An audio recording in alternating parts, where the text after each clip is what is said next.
Aryan complete है पूरा। Adnan notes complete है। आज देखो डिफ्रैक्शन ऑफ लाइट में डिफ्रैक्शन का एग्जैक्ट मीनिंग क्या है। डिफ्रैक्शन का मतलब होता है bending of light. Bending of light around the corner of N obstacle. Obstacle मतलब कोई भी डिवाइस, जैसे एक नैरो स्लीट, एक ऐसा साइज ऑफ स्लीट जो वेवलेंथ ऑफ इंसिडेंट लाइट के कंपैरिजन में लार्जर होगा या स्मॉलर होगा, वो कंडीशन आ जाएगा।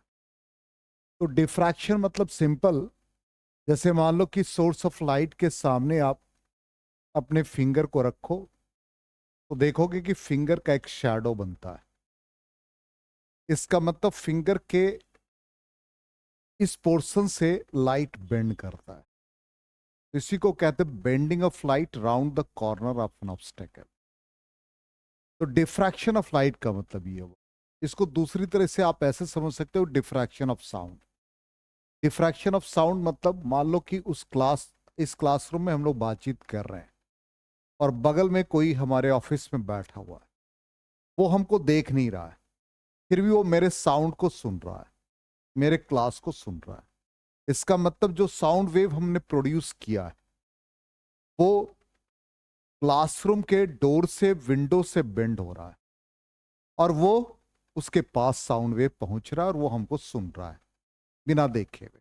इसको कहेंगे डिफ्रैक्शन ऑफ साउंड। उसी तरह से लाइट में डिफ्रैक्शन ऑफ लाइट, तो लाइट बेंड हो जाएगा किसी कॉर्नर से, और कॉर्नर कौन सा? ऑब्स्टेकल का। ठीक। और उसको हम लोग कंपेयर करेंगे, साइज ऑफ द स्लीट को कंपेयर करेंगे वेवलेंथ ऑफ इंसिडेंट लाइट। ठीक। जैसे यहां पर देखो, यहां पर wavelength of incident light lambda है। ये हमारा स्लीट का साइज है। यहां से लाइट इंटर किया और size of the slit wavelength से लार्जर है, तो ये सारे रे बिल्कुल यूनिफॉर्म इंटेंसिटी डिस्ट्रीब्यूशन से स्क्रीन पर मिल गया, लाइट बेंड नहीं हुआ। इसका मतलब यदि size of slit wavelength of incident light से ज्यादा होगा तो हम लोगों को यूनिफॉर्म इंटेंसिटी डिस्ट्रीब्यूशन मिलेगा, जो हम लोगों ने रे ऑप्टिक्स फिगर में पढ़ा। अब यहां पर साइज ऑफ स्लीट को हम स्मॉलर करेंगे, तो जब स्मॉलर करते हैं वेवलेंथ ऑफ इंसिडेंट लाइट के रिस्पेक्ट में, तो देखिए लाइट बेंड हो जाएगा। ये साइज बी है, इस बी का value wavelength of incident light से कम होगा, तो इस कंडीशन में लाइट डिफ्रैक्ट होगा और इस तरह से नॉन यूनिफॉर्म डिस्ट्रीब्यूशन मिलेगा। कहीं पर मैक्सिमा, कहीं पर मिनिमा, इस तरह का नॉन यूनिफॉर्म डिस्ट्रीब्यूशन मिलेगा। इसका मतलब सेंटर पर मैक्सिमा मिला, फिर मिनिमा, मिनिमा इंटेंसिटी डिक्रीज करता जाएगा।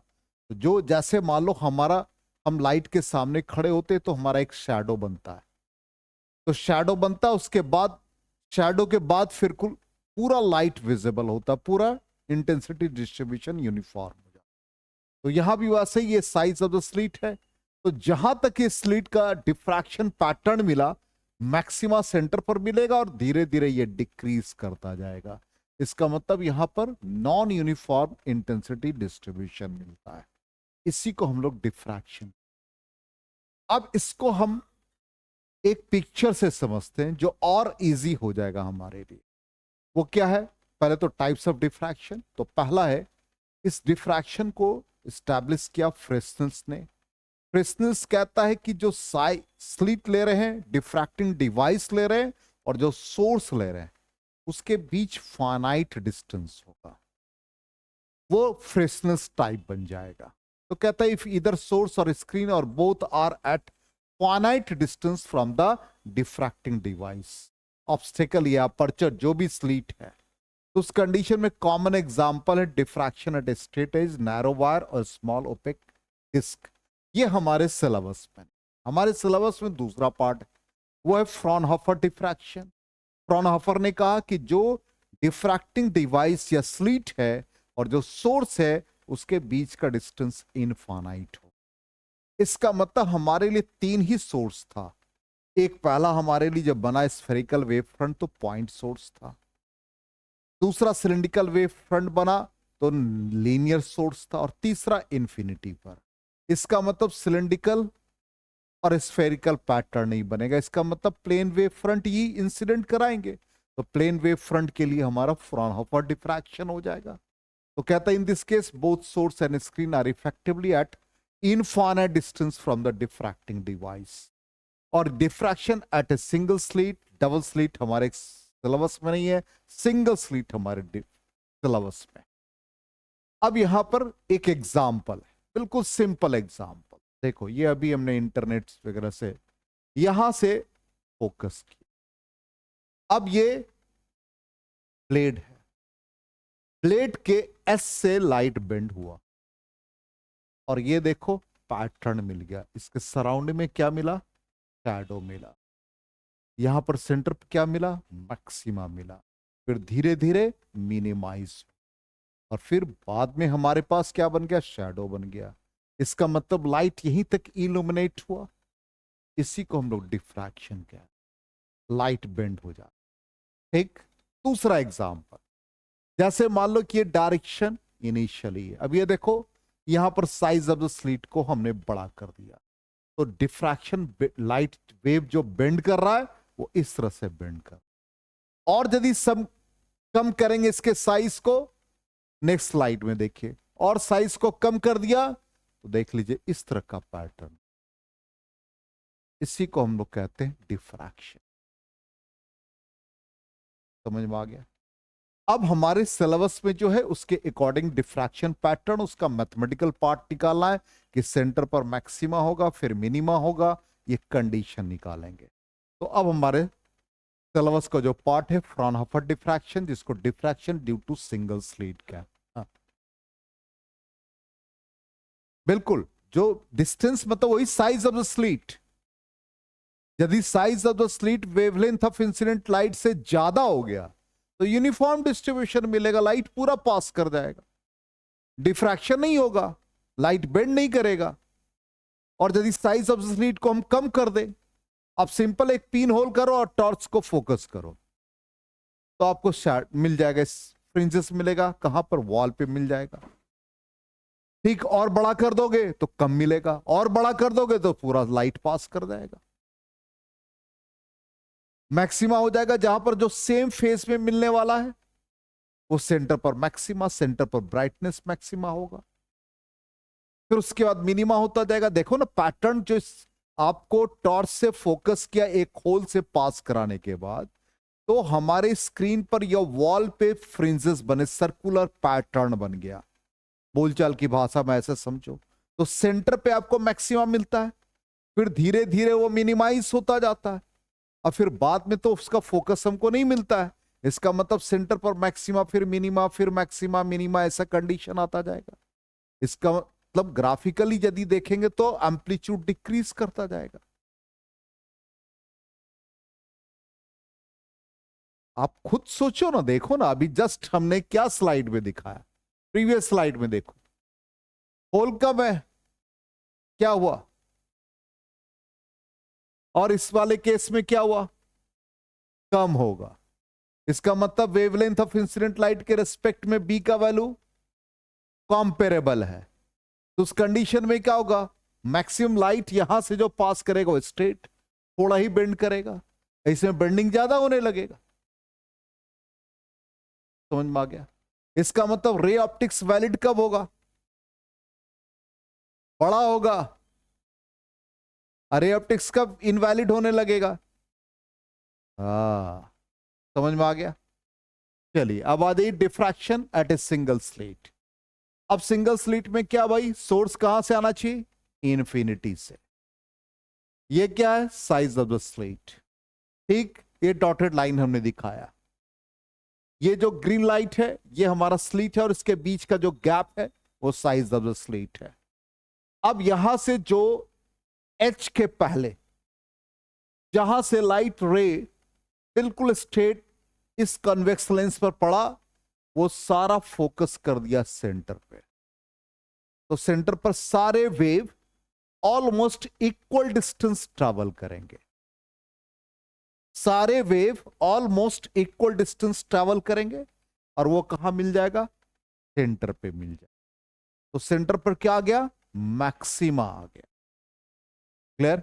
अब यहां इसके एस से जो लाइट वेव निकला वो मिल रहा है दूसरे पॉइंट पर। इसका मतलब ये सारे अनइक्वल डिस्टेंसेस ट्रेवल कर रहे हैं, सबका डिस्टेंस अलग अलग है। वो एक पॉइंट पर मिला, वो पॉइंट पर मिला, इसका मतलब सेंटर पे सारे वेव सेम फेज वाले मिल गए और री इन्फोर्स कर दिया, सब ऐड हो गए कंस्ट्रक्टिवली, तो सेंटर पर मैक्सिमा हो गया। अब उसके बाद क्या होगा, हमारा मिनिमा आएगा। क्लियर। अब यही हमने दिखाया। तो ये जो जितने एंगल से ये लाइट बेंड किया उसको हम डिफ्रैक्टिंग एंगल कहते हैं, जिसको थीटा से रिप्रेजेंट करें। ए बी हमारा क्या होगा, स्लिट का साइज हो गया, जिसको स्मॉल डी से रिप्रेजेंट किया, सी इसका सेंट्रल पोर्शन दिखाया। और ये जो हमारा ग्रीन है वो हमारा क्या, plane wave front. Plane wave front is always perpendicular to the ray. Clear. अब डिफ्रैक्टिंग डिवाइस से स्क्रीन का डिस्टेंस कैपिटल डी मान लिया। अब ये जहां पर ये लेंस फोकस करता वो फोकल लेंथ बन गया। क्लियर यहां तक। तो ओ पर क्या मिलेगा, मैक्सिमा मिलेगा। पी पर क्या मिलेगा, मिनिमा मिलेगा। इसी तरह से पी डैश ऐसे करते करते ऊपर नीचे दोनों पार्ट पर मिल जाए। अब हमको सबसे पहले बिना पाथ डिफरेंस के, जैसे इंटरफेरेंस में भी हम लोगों ने क्या किया था, पाथ डिफरेंस निकाला था, यहां भी हम लोग पाथ डिफरेंस निकालेंगे। बिना उसके कैलकुलेशन नहीं होगा। तो पहले ये थोड़ा सा हम लोग डिस्क्राइब कर देंगे। क्या डिस्क्राइब किया भाई, कि ए बी से जो यहां से इसका हर पॉइंट, स्लीट के हर पॉइंट पर यहां से जो वेवलेट्स बनेगा वो क्या करेगा, सेकेंडरी वेव फ्रंट क्रिएट करेगा। इसका मतलब यहां से हर पॉइंट से वेव पैटर्न बनेगा और वो इंटरफेयर करेगा किसी पॉइंट पर। तो ये एक ग्रीन येलो को दिखाया सेंटर पे, इधर नीचे दिखाया, इस तरह का पैटर्न हमको बनता जाएगा। ठीक है। इससे भी और इंटरफेयर करेंगे, जो एक साथ फेज में होंगे उसको हम लोग ऐड कर देंगे। ठीक। अब इसके बाद यहां पर थोड़ा सा एक एक्सप्लेनेशन है कि एक प्लेन वेव फ्रंट है, ए बी स्लिट पर इंसिडेंट हुआ। क्या कहा, इच वेव फ्रंट जो भी होगा वो सोर्स की तरह काम करेगा और ये वेवलेट्स जो सेम फेस में पहुंचने वाले या वेव फ्रंट जो सेम फेस में ओ पॉइंट पर मिलेंगे वो कंस्ट्रक्टिव या कह सकते हैं आप सेकेंडरी सेंट्रल मैक्सिमा देगा। तो all the wavelets originate from the narrow strip in the same, narrow slit होगा नॉट स्ट्रिप, स्लीट होगा इन द सेम फेस। और ये कहां पर मिल रहा, ओ पर मिल रहा। और ये क्या हो रहा है, एक दूसरे को ऐड करेगा, मैक्सिमम इंटेंसिटी मिलेगा। क्लियर। यहां तक समझ में आ गया ये वाला पार्ट। अब हम लोगों को क्या निकालना है, पाथ डिफरेंस। बिना उसके कैलकुलेशन नहीं होगा। तो सबसे पहला स्टेप पाथ डिफरेंस पर आ जाए। ठीक। सेंट्रल मैक्सिमा कहां पर मिला, सेंटर पर मिला, जो सारे सेम फेस में मिल गए। ठीक। अब आ जाए पाथ डिफरेंस। तो पाथ डिफरेंस का कैलकुलेशन कैसे करेंगे, यहां पर देख लीजिए हमारे पास ए बी स्लीट है। ठीक है, ध्यान से देखिएगा, इसमें समझने वाली बात है सारी। ये पहले सेंट्रल मैक्सिमा, फिर ये पोजीशन क्या था भाई, मिनिमा का था। अब यहां से एक परपेंडिकुलर डिस्टेंस ले लेंगे, यहां से पहले एंगल थीटा है। ठीक। यहां से एक परपेंडिकुलर डिस्टेंस ए एन ले लिया। और पाथ डिफरेंस कौन बता रहा है, कौन सा पाथ डिफरेंस क्रिएट करेगा, ग्रीन वाला वही बताएगा। तो वो पाथ डिफरेंस निकालने का तरीका, इन ट्रायंगल आ जाओ। 90, ये एंगल थीटा है। ठीक। ये एंगल 90 डिग्री परपेंडिकुलर ड्रॉ किया। ठीक। अब यहां पर ये 90 डिग्री बन गया, तो ये एंगल कितना बनेगा, ये एंगल जल्दी बता दो।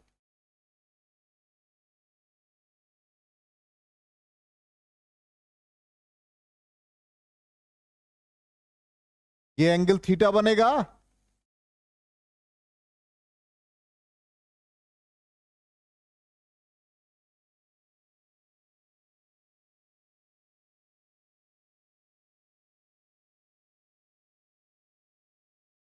अलग से रफ कर लो। ये आपका ए बी देखते हैं ना, ये हमारा एंगल थीटा है। अरे भाई कितना सिंपल कैलकुलेशन है। 90 माइनस थीटा, ये 90 डिग्री है। ये थीटा, ये कितना बड़ा कंफ्यूजन क्रिएट कर दिया आप लोगों ने। बेसिक 9/10 वाला बात। अब पूछ रहा राम गणेश कैसे, ऐसे। तो ये बी एन क्या बन गया, पाथ डिफरेंस। नहीं उसको तो यार यार वो जीनियस है तुम। हाँ तो अब यहां पर देखो sine theta, sine theta is equal to perpendicular B N upon hypotenuse A B, और बी एन ही पाथ डिफरेंस है। ये क्या आ गया, B N A B sine theta और पाथ डिफरेंस डेल्टा, और इसको हम ए बी को डी एज्यूम कर रहे हैं, इसलिए पाथ डिफरेंस का वैल्यू डी साइन थीटा मिल गया। आ गया समझ में, यहां तक क्लियर, स्टेप बाय स्टेप। और इसके बाद बहुत इजी है। इसके बाद हम लोगों का मैथमेटिकल कैलकुलेशन, एक तो पाथ डिफरेंस निकाल लिया, B N is equal to D sine theta. ठीक है, यहां तक क्लियर है सबको। अब आ जाए next, position of minima. Minima कहा था, पी पॉइंट पर माना था। ठीक, पी पॉइंट, उसका पाथ डिफरेंस क्या आएगा, वो कहां पर मिल रहा है। अरे पहला आपने इंटरफेरेंस में पाथ डिफरेंस क्या लिया था, तो लेमडा आएगा। इसका मतलब क्या है कि जो स्लीट के साइज को हम मान ले एक wavelength of incident light lambda, तो लेमडा कहां पर मिल रहा है, पी पर मिल रहा है, इसलिए पहला पाथ डिफरेंस क्या देगा, 1 लेमडा। फिर दूसरा क्या देगा, 2 लेमडा, 3 लेमडा, 4 लेमडा। तो पहला जो हमारा मिनिमा है उसके लिए हम डी साइन थीटा, तो पहले के लिए एंगल डिफ्रैक्टिंग एंगल θ1, दूसरे के लिए θ2, θ3, इस तरह से यूज करेंगे। तो पहला डार्क फ्रिंज कहां मिल रहा है, जिसको मिनिमा कह रहे हैं, D sine θ1 is equal to 1 lambda. इसी तरह से दूसरा क्या मिलेगा, D sine θ2 is equal to 2 lambda, 3 lambda, और फिर n लेमडा। क्लियर। अब इससे हम लोग nth डार्क तक चले गए, तो θn, साइन θn का वैल्यू क्या बन जाएगा, n लेमडा बाई डी। और साइन थीटा स्मॉलर हो जाए तो थीटा को, साइन थीटा को थीटा के इक्वल, तो theta N sine theta N is equal to n lambda by D. ये क्या पोजीशन आ गया, मिनिमा का। अब उसके बाद फिर एक मैक्सिमा मिलेगा, तो सेकंड सेंटर पर मैक्सिमा मिल गया। उसके बाद जो मैक्सिमा मिलेगा उसको हम सेकेंडरी मैक्सिमा, फिर उसका पाथ डिफरेंस कितना आएगा, लेमडा में लेमडा बाई 2 ऐड, तो क्या आ जाएगा, लेमडा प्लस लेमडा बाई 2, मतलब पहला 3 लेमडा बाई 2। तो उसके लिए एंगल क्या बन जाएगा, बोलो जल्दी से, बहुत ईजी है। लेमडा प्लस लेमडा बाई 2 बना, तो D sine theta 1 dash assume कर ले नाम उसका। ठीक है, तो first bright fringe D sine theta 1 dash is equal to 3/2 lambda. Next क्या बनेगा, 5/2 लेमडा। क्लियर। इसी तरह से 7/2 लेमडा, फिर n 2n+1 लेमडा बाई 2। इससे भी हम लोग थीटा एन डैश का वैल्यू निकाल लें, तो sine theta N dash is equal to 2n+1 lambda by 2d। आ गया समझ में, कहा ना। बहुत पहले यदि आप डिफ्रैक्टिंग डिवाइस को समझ जाओ कि कैसे वो एक तरह से स्क्रीन पर इंटरफेयर करके मैक्सिमा और मिनिमा का पोजीशन बना लेता है, तो ये कैलकुलेट करना बहुत इजी है। ठीक है, अब यहां पर हम लोगों को जो क्वेश्चन पूछा जाता है कि विड्थ ऑफ सेंट्रल मैक्सिमा क्या है, तो सेंट्रल मैक्सिमा का विड्थ निकालने के लिए ये हमारा A B size of the slit है। तो सेंटर पर मैक्सिमा मिला, इसके बाद यहां मिनिमा मिल रहा है ना, तो ये जो डिस्टेंस है ये ऊपर वाला विड्थ है, और नीचे भी ऐसा ही आएगा, तो पूरा विड्थ हो जाएगा विड्थ ऑफ सेंट्रल मैक्सिमा। तो निकालने का तरीका क्या है, यही है, ये x है तो ये पूरा मैक्सिमा का विड्थ कितना बन जाएगा, 2x बन जाएगा। ठीक, अब यहां पर देख लीजिए एंगुलर विड्थ कितना आ जाएगा, क्या निकाला था विड्थ वहां पर, theta is equal to lambda by D, angular width क्या बन जाएगा, 2 लेमडा बाई डी। ठीक, अब यहां से tan थीटा को क्या लिख सकते हो, जल्दी से बताओ, x by D, tan theta theta के इक्वल, तो थीटा क्या बन गया, x बाई डी बन गया। ठीक, इसका मतलब हम लोग x क्या लिख सकते हैं, थीटा इंटू डी। थीटा का वैल्यू कितना है, लेमडा बाई डी, और पूरा विड्थ क्या बन जाएगा, 2x, तो x dash is equal to 2x, तो 2 लेमडा डी बाई डी। आ गया समझ में, क्लियर, तो विड्थ भी आ गया। अब आ जाए नेक्स्ट, इंटेंसिटी कर्व, आपके सामने इंटेंसिटी कर्व है, तो कर्व कैसे बना है, तो हम लोग साइन थीटा एन को, मतलब आई और थीटा के बीच ग्राफिकल रिप्रेजेंटेशन देखेंगे, तो कहां कहां पर मिनिमा आ रहा है वो पोजीशन बताओ। कर्व आपके सामने है, मिनिमा का ये पोजीशन, तो पहला मिनिमा ऊपर से ही लिखोगे, तो पहला मिनिमा कितना आ जाएगा, लेमडा बाई डी। दूसरा मिनिमा कितना आएगा, 2 लेमडा बाई डी। तीसरा मिनिमा 3 लेमडा बाई डी। और बीच में यहां मैक्सिमा दिखाना, तो मैक्सिमा नीचे दिखा दो, नहीं तो ओवरराइटिंग हो जाएगा। तो यहां पर पहला मैक्सिमा कितना आ गया, देख लो, एन का वैल्यू 1 डालोगे तो क्या बनेगा, 3 लेमडा बाई 2d। जितने भी मैक्सिमा वाले हैं 5 लेमडा बाई 2d, इस तरह से ग्राफ पे हम लोग रिप्रेजेंट करते हैं। आ गया समझ में, क्लियर।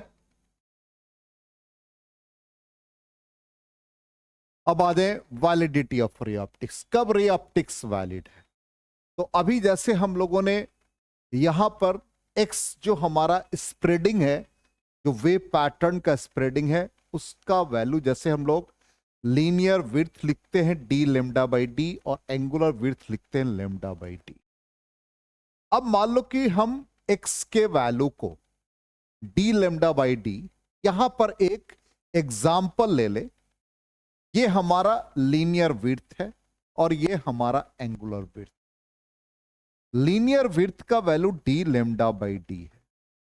हमने यहां पर x के वैल्यू को निकालने के लिए एज्यूम कर लिया कि d हमारा size of slit 10 millimetre approx value, अपने एजम्पशन है, मान लिया, और d हमने स्लिट और स्क्रीन के बीच का डिस्टेंस 3 मीटर लिया, और वेवलेंथ हमने यूज किया जो हमारा विजिबल स्पेक्ट्रम, उसी में ही 600 नैनोमीटर 10 पावर -9। कैलकुलेट करके देखा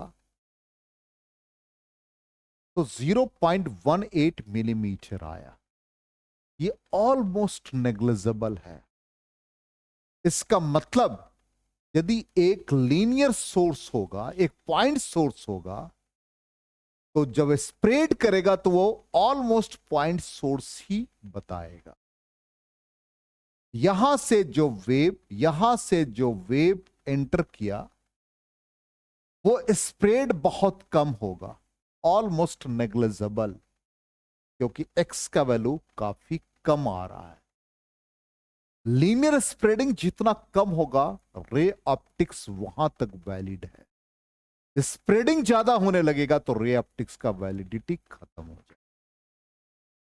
इसलिए आपसे पूछा जाएगा कि रे ऑप्टिक्स कब वैलिड है, तो सिंपल रीजन है कि जब लीनियर स्प्रेडिंग और एंगुलर स्प्रेडिंग काफी स्मॉलर हो, वहां के लिए रे ऑप्टिक्स वैलिड हो। इसका मतलब अप्रोक्सीमेटली जो साइज ऑफ स्लिट है उतना ही साइज का हमको पैटर्न मिल जाए, कहां, स्क्रीन पर। इसका मतलब x का वैल्यू कितने के बराबर होना चाहिए, स्मॉल d के इक्वल। स्मॉल d कितना है हमारा, यहां पर 10 मिलीमीटर। समझ में आ गया। तब उस कंडीशन में हम लोग कहते हैं कि रे ऑप्टिक्स वैलिड है। दूसरा अब यहां पर पूछा जाता है, इसका नाम है फ्रेसनेस डिस्टेंस। फ्रेसनेस डिस्टेंस कहता है कि जो हम लोगों को पैटर्न मिल रहा है स्क्रीन पे, जो स्प्रेडिंग है, उसका वैल्यू साइज ऑफ स्लिट के बराबर होगा।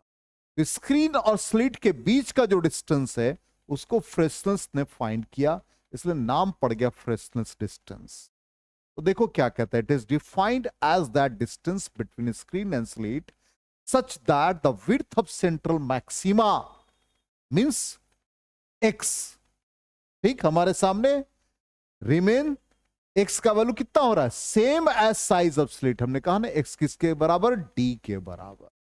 ठीक, तो इस कंडीशन में हम लोग पुट कर दे वैल्यू, हमारे पास x का वैल्यू क्या है, x का वैल्यू हमारे पास है लेमडा डी बाई डी, यही है ना। हमने कहा कि लीनियर स्प्रेडिंग किसके बराबर, साइज ऑफ द स्लिट के बराबर। तो ये भी डी हो गया, ये लेमडा हो गया, और इसको यहां से यहां तक के डिस्टेंस को फ्रेसनेस ने फाइंड किया, इसलिए हम इसको D is equal to Z F कह, जेड एफ उसका सिंबल यूज किया गया। तो डी की जगह पर क्या आ गया, जेड एफ हो गया। तो जेड एफ का वैल्यू क्या बन जाएगा, डी स्क्वायर बाई लेमडा। समझ में आ गया। अब कहता है पहला कंडीशन कि यदि हमारा डी का वैल्यू काफी ज्यादा हो जाए, उसके फ्रेसनेस के डिस्टेंस से ज्यादा हो जाए, तो ऑलमोस्ट क्या होगा, एक पॉइंट सोर्स और वहां तक जाकर के लीनियर स्प्रेडिंग काफी कम होगा, तो रे ऑप्टिक्स क्या होगा, वैलिड हो जाएगा। तो इस कंडीशन में आपसे पूछा जाएगा कि रे ऑप्टिक्स कब वैलिड है, तो आप सिंपल ये भी रीजन लिख सकते हो कि distance between the screen and the slit is larger than freshness distance. दूसरा कंडीशन कहता है कि नहीं, डी का वैल्यू फ्रेसनेस डिस्टेंस से काफी स्मॉलर हो जाए, तो क्या कंडीशन आएगा, तो यहां से आप डी मच स्मॉलर दें, तो जेड एफ का वैल्यू डाल दो, डी स्क्वायर बाई लेमडा डाल दोगे, तो क्या बन जाएगा, D square greater than D lambda, then D greater than under root lambda D. आ गया समझ में। इंटरफेरेंस और डिफ्रैक्शन में क्या डिफरेंस है, वो भी हम लोग पढ़ लेते हैं, दोनों में क्या डिफरेंस है। तो जैसे ही इसका एनिमेशन होता है वहां पे स्क्रीन पे तारियन वहां पर है, अच्छा हाँ, तो हाँ वहां है स्क्रीन पे। तुम इनविजिबल हो गए, मिस्टर इंडिया बन गए। ओ ऑलरेडी मिस्टर इंडिया हो, अच्छा चलिए। हाँ, इंटरफेरेंस और डिफ्रैक्शन में देखिए क्या difference. Interference due to superposition of two different wave, ठीक, और वो कहां से आ रहा था, कोहेरेंट सोर्स। डिफ्रैक्शन है सेकेंडरी वेवलेट, और वो कहां से आ रहा, different part of the wave front. Fringe width क्या था, कांस्टेंट था, यहां पर क्या है, वेरी कर रहा है। ठीक, मैक्सिमा का सेम इंटेंसिटी, यहां पर डिफरेंट। ठीक है, good contrast between the maxima and minima, लेकिन यहां पर क्या हो रहा, पुअर कॉन्ट्रास्ट। बेसिक डिफरेंस आ गया समझ में। ठीक, अब आ जाए, ये सिलेबस आपका खत्म हो गया। बिहार बोर्ड से कौन कौन है इसमें, आदि आपके लिए पोलराइज, हाँ ये कंप्लीट हो जाएगा आज, 10 मिनट का है, बड़ा नहीं है, बहुत छोटा सा चैप्टर है, कंप्लीट हो जाएगा। हाँ चलो 1 मिनट, हमको कंप्लीट करने दो।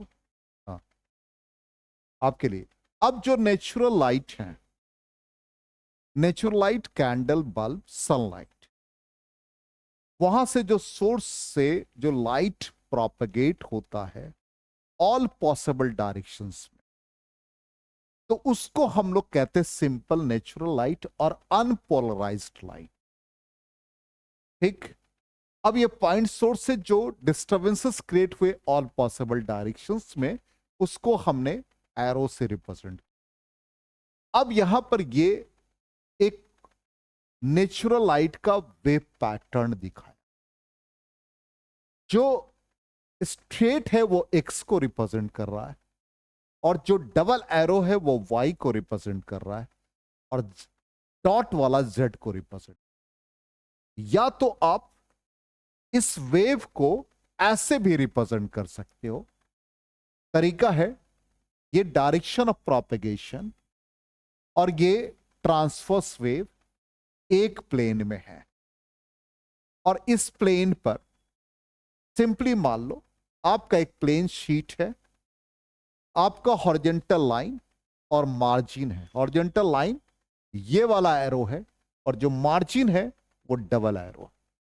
और जब हम लोग पेन से लिख रहे हैं परपेंडिकुलर टू द प्लेन, ये डॉटेड लाइन जेड को रिप्रेजेंट कर रहा है, जो कि perpendicular to the plane of wave. Wave के प्लेन पर वो क्या है? परपेंडिकुलर है। हम इसको ऐसे भी शो कर सकते हैं, डॉट ना लिख करके ऐसे लिखते हैं, डॉट ना लिख करके ऐसे लिखते हैं, दोनों का मतलब एक ही है। अपनी सुविधा के लिए हमने यहां पर डॉट को रिप्रेजेंट किया। तो नेचुरल लाइट को हम तीनों डायरेक्शन में दिखाते हैं, X Y Z. Light wave को हम लोग इलेक्ट्रिक फील्ड वेक्टर से रिप्रेजेंट करेंगे। हमने बता रखा था कि लाइट इलेक्ट्रोमैग्नेटिक वेव से एनर्जी और मोमेंटम कैरी करता है, और इलेक्ट्रिक फील्ड इसलिए कि इलेक्ट्रिक फील्ड का मैग्नीट्यूड मैग्नेटिक फील्ड से लार्ज है। ठीक, इलेक्ट्रोमैग्नेटिक वेव से बताया था। तो यहां पर ये parallel to the plane Y हो गया, और ये डॉट क्या रिप्रेजेंट कर रहा? Perpendicular to the plane. अब ये वेव जो भी आ रहे हैं नेचुरल वेव, इस कंडीशन में कहता है कि यहां पर जो परपेंडिकुलर है, अब इसको हम लोग लाइट को कैसे पोलराइज करते हैं। तो लाइट को पोलराइज करने के लिए ये हमने जो कहा आपको वही चीज लिखा हुआ है। सिंपली एक टर्मेलाइन क्रिस्टल जो पोलराइड्स की तरह बिहेव करता है, और इसका जो एक्सिस है, ये जो डॉटेड लाइन है, इसको ट्रांसमिशन एक्सिस कहते हैं। इसका मतलब इसमें इलेक्ट्रॉनिक अलाइनमेंट डॉटेड लाइन के अलोंग है। इसके जो मॉलिक्यूल्स हैं वो वाइब्रेट इसी के अलोंग करेंगे। ठीक, अब यहां दूसरा जिसको हम लोग एनालाइजर कहते हैं, पहले वाले को पोलराइजर कहते हैं, दूसरे वाले को एनालाइजर कहते हैं। यहां से ये इसका ऑप्टिकल सेंटर या ऑप्टिक एक्सिस है, यहां से ये अनपोलराइज्ड लाइट निकला, और निकल के देखिए क्या बना रहा है। ध्यान दीजिएगा, इसने क्या किया?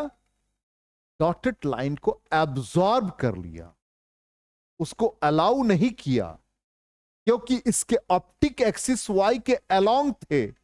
इसका मतलब इलेक्ट्रॉन का वाइब्रेशन वाई के अलोंग हुआ, और जेड में कोई एक्सेलरेशन नहीं है, इसलिए उसको अलाउ नहीं किया, उसको रिस्ट्रिक्ट कर दिया, उसको ब्लॉक कर दिया। तो इसी को हम लोग कहते हैं restrictions of vibration in a particular direction, known as polarisation.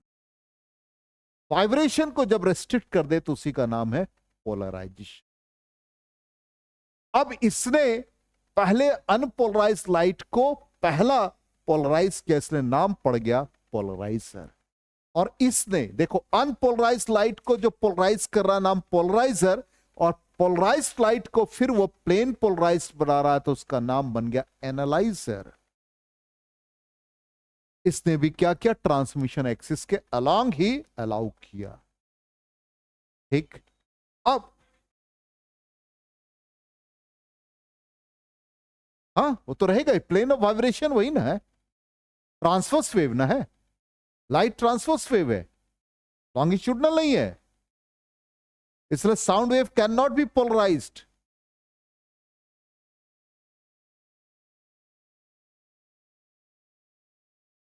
Polarisation से हो रहा है, तो इस कंडीशन में क्या होता है?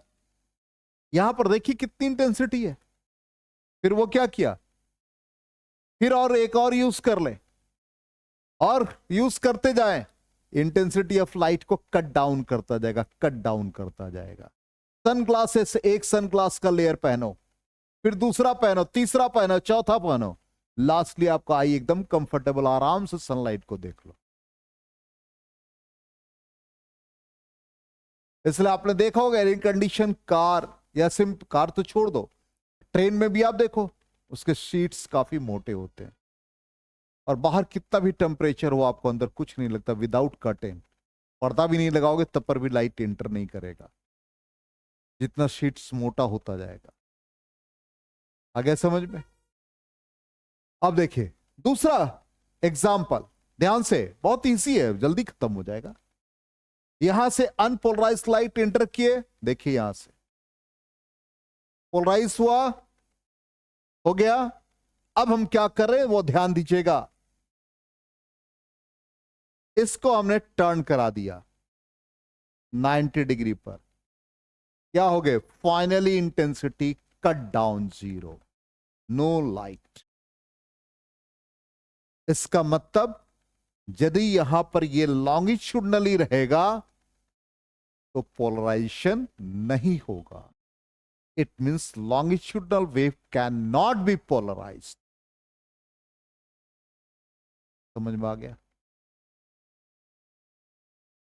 अब आ जाए ये पोलराइजर, ये एनालाइजर। अब यहां पर अनपोलराइज लाइट पास किया, ये जो प्लेन है जिसको हम दिखा रहे हैं यहां पर, इसको हम लोग कहते हैं प्लेन ऑफ वाइब्रेशन। इसी के अलोंग इसके इलेक्ट्रॉनिक अलाइनमेंट है, ये वाइब्रेट करेगा। अब इस प्लेन के परपेंडिकुलर जो जेड, जेड को हमने एब्जॉर्ब किया था, तो वो क्या बन जाएगा, प्लेन ऑफ पोलराइजेशन जो 90 डिग्री। इसका मतलब plane of polarisation is always perpendicular to the plane of vibration. ठीक है, यही चीज एक्सप्लेनेशन लिख दिया यहां पर, देख लीजिए, एक एक पार्ट है, गौर से देखिए। अनपोलराइज लाइट इंसिडेंट हुआ पोलराइजर पर, vibration parallel to the crystallographic axis transmitted हो गया और परपेंडिकुलर टू द एक्सिस जो है वो एब्जॉर्ब हो गया। लाइट क्या हो गया, प्लेन पोलराइज हो गया। और प्लेन, ऐसा प्लेन जो आपने वाइब्रेशन को अलाउ किया उसका नाम प्लेन ऑफ वाइब्रेशन, और जहां पे आपने लाइट को पोलराइज किया वो प्लेन ऑफ पोलराइज। अब इसी पर लॉ ऑफ मैल्यूस है। लॉ ऑफ मैल्यूस कहता है, या सिंपल मैल्यूस का कहना था कि ये पोलराइजर है, ये हमारा एनालाइजर। पोलराइजर और एनालाइजर के बीच का एंगल सपोज थीटा, तो अभी दोनों पैरेलल थे तो प्लेन पोलराइज लाइट पास किया, 90 डिग्री पर बना तो नहीं होने दिया, मैथमेटिकली प्रूफ हो जाएगा। तो यहां पर ये पोलराइजर का जो भी लाइट का वेव, उसको हम लोगों ने एम्पलीट्यूड लिया और इसके एम्पलीट्यूड के कंपोनेंट ए कॉस थीटा एनालाइजर की तरफ चले गए और ये साइन थीटा। तो कहता है जो इंटेंसिटी ऑफ लाइट होगा थ्रू एनालाइजर वो directly proportional to square of the cosine component, means I directly proportional to A cos theta का होल स्क्वायर। तो यहां पर I directly proportional to A cos theta whole square, और यहां पर constant proportionality के use किया, तो के ए स्क्वायर कॉस स्क्वायर थीटा, के ए स्क्वायर को हमने इंटेंसिटी का मैक्सिमम वैल्यू ले लिया आई नॉट। अब यहां पर जब थीटा का वैल्यू 0 डिग्री है, इसका मतलब पोलराइजर और एनालाइजर दोनों पैरेलल है, तो उतना ही वैल्यू मिल रहा है इंटेंसिटी। ठीक, थीटा का value 90 degree, analyser polariser perpendicular to each other, intensity becomes clear. इसी तरह से ये कंडीशन, अब मान लो यहीं पर आपसे पूछ दे ग्राफिकल रिप्रेजेंटेशन क्या होगा, तो यदि हम आई और थीटा के बीच ग्राफ प्लॉट करें तो इंटेंसिटी हमारा आई नॉट मैक्सिमा है, थीटा का वैल्यू 0 डिग्री डाल दो, थीटा का वैल्यू 90 डिग्री डाल दो, थीटा का वैल्यू 180 डिग्री डालो। 0 डिग्री पर मैक्सिमा आई नॉट, 90 डिग्री पर मिनिमा मिला दो, फिर मैक्सिमा मिला दो, ऐसा पैटर्न बन इंटेंसिटी वर्सेस थीटा का। क्लियर? अब आ जाए polarization by reflection and Brewster law, जिसको कहते हैं ब्रियोस्टर लॉ कहता है कि सिंपली जैसे दो मीडिया एयर और ग्लास मीडियम, यहां से अनपोलराइज्ड लाइट पास किया और एंगल ऑफ इंसिडेंस जो नॉर्मल के साथ है उसको हम लोग यहां पर पोलराइजिंग एंगल कह रहे हैं। अब यह कहता है कि कुछ लाइट पोलराइज हो गए, कहां, इस डायरेक्शन, और कुछ लाइट अनपोलराइज्ड लाइट रह गया। तो अनपोलराइज्ड लाइट किस डायरेक्शन में हो गया, इस डायरेक्शन में हो गया। तो कहता है कि जो पोलराइज्ड और अनपोलराइज्ड इन दोनों के बीच का जो एंगल है वो 90 डिग्री। तो रिफ्रैक्टिव इंडेक्स, वो ब्रियोस्टर का कहना था कि रिफ्रैक्टिव इंडेक्स को हम कोरिलेट कर सकते हैं। तो ये हमारा थीटा पी, जिसको हम लोग एंगल ऑफ इंसिडेंस कहते हैं, ये भी उसी के इक्वल होता है, angle of incidence angle of reflection के इक्वल। तो ये एंगल बन जाएगा हमारा 90 degree minus angle of refraction. तो रिफ्रैक्टिव इंडेक्स होता mu is equal to sine I by sine R. अब साइन आई, तो यहां पर देख लीजिए रिजल्ट क्या आ गया भाई, I plus 90 degree minus R is equal to ये दोनों, ये एक मिनट, जस्ट ए मिनट, ये 90 माइनस आर हो गया और 90 माइनस, अच्छा ऐसे गलत लिख दिया, वो गलत लिख दिया, ये वैल्यू गलत ऐसे लिख दी, कोई बात नहीं, उसको ठीक कर दे रहा है। ये पूरा 90 डिग्री है, ये हमारा आई है, तो ये हमारा एंगल 90 माइनस आर, ये हमारा 90 माइनस आर। ठीक है, वो जल्दबाजी में ऐसा हो गया, आर्यन की वजह से ऐसा हुआ। इज इक्वल टू 90 डिग्री होगा, 90 90 कैंसिल हो गया, आर का वैल्यू क्या आ गया, और इसी आई को वो कह रहा पोलराइजिंग एंगल। अब आई की जगह पर पोलराइजिंग एंगल, साइन आर की जगह पर रख दो sine 90 degree minus theta P, sine theta P cos theta P, और इसी को टैन थीटा पी, इसी का नाम दे दिया पोलराइजिंग एंगल।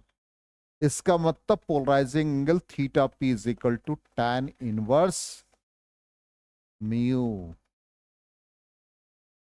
और इसको आप कोरिलेट कर सकते हो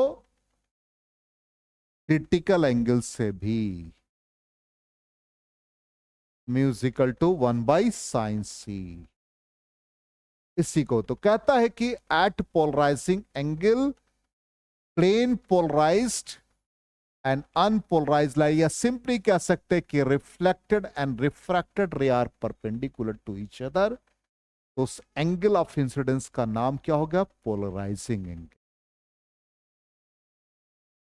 क्लियर, इसी को ब्रियोस्टर ने डेवलप किया।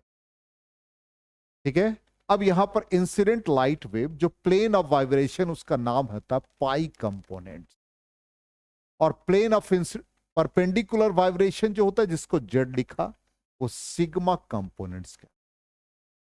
ठीक, अब कहता है at a particular angle theta P, जिसका नाम है polarising angle, the parallel components मतलब वाई वाले रिफ्रैक्ट हो रहा है।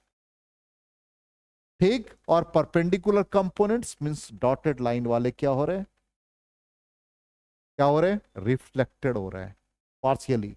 इसका मतलब रिफ्लेक्टेड और refracted ray perpendicular to each other, that is the reflected components all are in perpendicular. ये जितने रिफ्लेक्टेड कंपोनेंट्स है, कहता है in perpendicular plane of vibration, और प्लेन पोलराइज हो गया, और intensity of transmitted light through the, कहता है इस कंडीशन में intensity of transmitted light through the medium is greater than that of plane polarisation. इसका मतलब यहां पर इस चीज को आपको दिमाग में रखना है कि जब हम लोग म्यू का वैल्यू, टाइम लग रहा है थोड़ा सा, म्यू का वैल्यू टैन थीटा पी के इक्वल होगा या theta P tan inverse mu, ये कंडीशन फुलफिल करेगा तभी रिफ्लेक्टेड और रिफ्रैक्टेड रे परपेंडिकुलर। तो वो आपसे सिंपली यहां पर जो क्वेश्चन रेस करेगा कि एयर का रिफ्रैक्टिव इंडेक्स तो ऑलरेडी 1 जान रहे हैं, ग्लास का रिफ्रैक्टिव इंडेक्स आपको गिवन होगा, तो उस कंडीशन में पोलराइजिंग एंगल पूछ देगा। ग्लास का रिफ्रैक्टिव इंडेक्स दे देगा, हो सकता है कि वाटर में पोलराइजिंग एंगल पूछ दे, तो यहां पर म्यू कंपैरिजन करने का तरीका आपको रे ऑप्टिक्स में सिखा रखा है। चलिए, तो ये कंप्लीट हो गया ये पार्ट। ठीक, यही कंडीशन देख लीजिए, sine theta P sine 90 degree minus theta P, और ये mu is equal to tan theta P. अब यहां पर पोलराइजेशन बाय स्कैटरिंग, ये लास्ट पार्ट है और छोटा सा है, ये भी ऐसे सिंपली कि अनपोलराइज सनलाइट और एयर में जो डस्ट पार्टिकल्स हैं, जिसको हम लोग स्कैटरिंग पार्टिकल्स कह सकते, ये अनपोलराइज लाइट इस पर इंसिडेंट हुआ। ठीक, अनपोलराइज लाइट मतलब सनलाइट, तो कहता कि सनलाइट का जो डायरेक्शन है उसके परपेंडिकुलर जो ऑब्जर्वर है, सनलाइट के डायरेक्शन ऑफ अनपोलराइज लाइट जो है उसके परपेंडिकुलर जो ऑब्जर्वर है उसको पोलराइज्ड सनलाइट मिलते हैं, परपेंडिकुलर। ठीक, और जो उसके डायरेक्शन में ऑब्जर्वर है उसको अनपोलराइज्ड लाइट मिलता है, और इन दोनों के बीच कहीं पर होगा तो पार्शियली पोलराइज्ड। इसलिए सिंपली इसको बहुत इजीली आप समझ सकते, हम लोग डायरेक्टली सनलाइट को देखें, डायरेक्टली हम लोग सनलाइट को देखें, ऑब्जर्व करें, क्या कंडीशंस आएगा, देखना बहुत डिफिकल्ट, ट्रेन पड़ेगा। और ये सनलाइट का डायरेक्शन और उसके परपेंडिकुलर हम लोग हो जाए तो क्या मिल रहा है, पोलराइज्ड लाइट। सिंपल कॉन्सेप्ट है। इसका मतलब जो डस्ट पार्टिकल है उसका पोलराइजेशन जब होगा तो स्कैटर्ड हो रहा है। इसका मतलब यही कहता है कि अनपोलराइज्ड लाइट जब स्कैटर्ड और एटम्स पर जो डस्ट पार्टिकल है, इलेक्ट्रॉन्स कहता है begin to vibrate in both their direction, और electrons vibrating parallel to the, वही देखो डबल एरो हमने दिखाया है, can not send energy towards an observer looking at 90 degree. उस एनर्जी से, उस इंटेंसिटी से इसको नहीं मिलेगा। वो क्या होगा, लाइट पोलराइज होगा। इसका मतलब है कि वाइब्रेशंस को रेस्ट्रिक्ट कर देगा, और यहां पर ये हमारे लिए कंफर्टेबल हो जाएगा एक तरह से, और यहां पर अनपोलराइज लाइट ही मिलेगा जो कि हमारे लिए कंफर्टेबल नहीं है।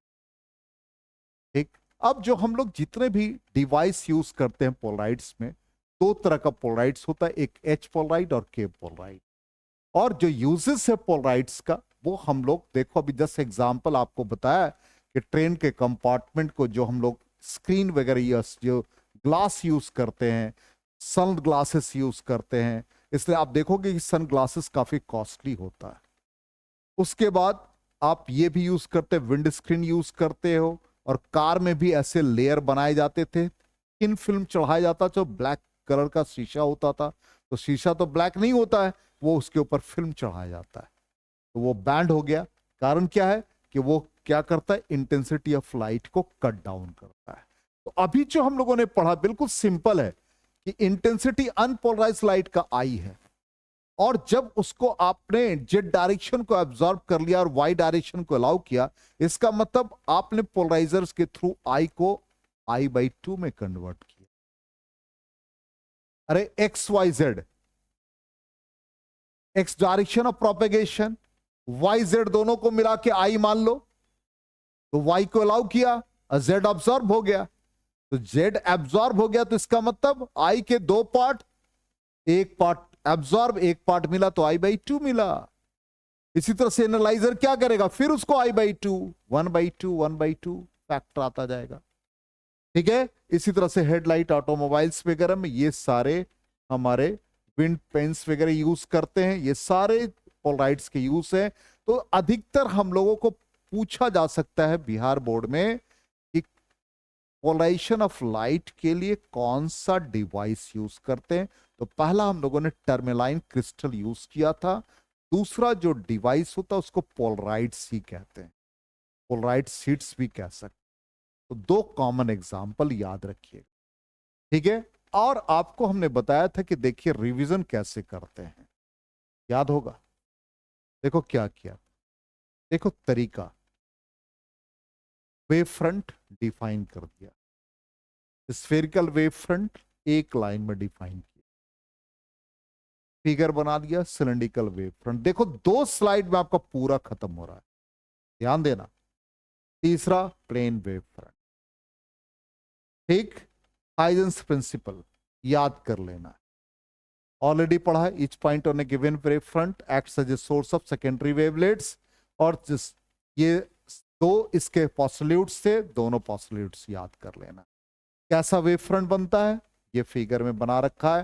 ये प्राइमरी वेव फ्रंट सोर्स की तरह काम करने लगेगा, फिर सेकेंडरी वेव फ्रंट बनेगा, टेंजेंट ड्रॉ करेंगे फॉरवर्ड डायरेक्शन में, और वो secondary wave new wave front को रिप्रेजेंट करेगा, ठीक। इंटरफेरेंस में आ गए, interference superposition of 2 light waves है, ठीक।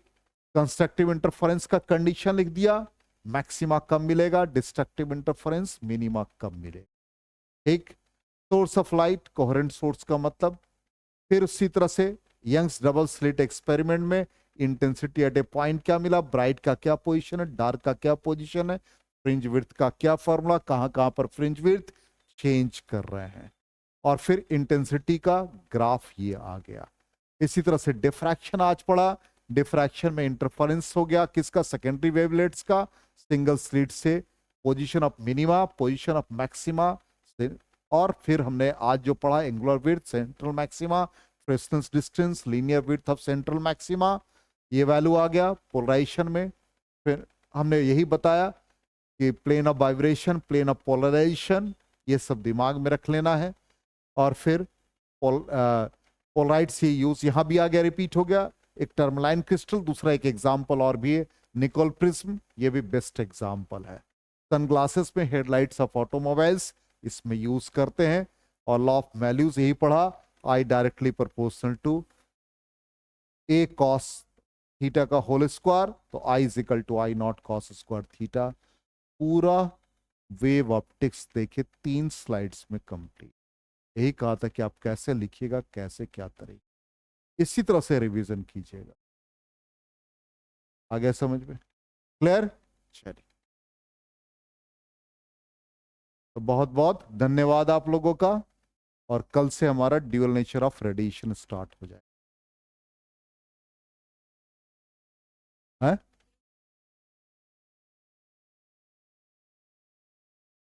बिल्कुल अच्छे से करना ही है।